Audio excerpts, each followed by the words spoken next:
তুমি কি করে পারলে এটা? তুমি তো একটাবার আমাকে বলে যেতে পারতে না? আর সেটা হোক বন্ধুত্বের খাতিরে। কিন্তু অ্যাটলিস্ট আমাকে এটা বলতে পারতে। আমি চেয়েছিলাম বলতে, কিন্তু সেদিন বাসায় যাওয়ার পরে আমি জানতে পারি যে আমার বাবা আমেরিকাতে অসুস্থ হয়ে পড়েছে। আমি কোনো মতে ইমার্জেন্সিতে টিকিট কেটে আর এয়ারপোর্টে আমার ফোনটাও হারিয়ে যায়। আমার তোমার কন্ট্যাক্ট নাম্বার মুখস্থ ছিল না, আমি তোমাকে কোনোভাবেই কন্ট্যাক্ট করতে পারিনি। আমি আমি চেয়েছিলাম তোমাকে সবকিছু জানাতে। তুমি 6 মাস পরে আমাকে এই কথা বলতে আসছো?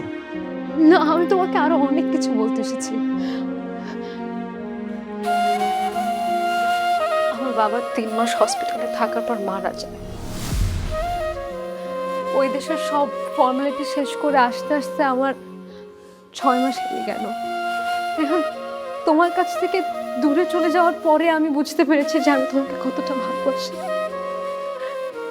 এমন একটা দিন ছিল না যে আমি তোমার কথা ভাবিনি, তোমার কথা আমার মনে পড়েনি।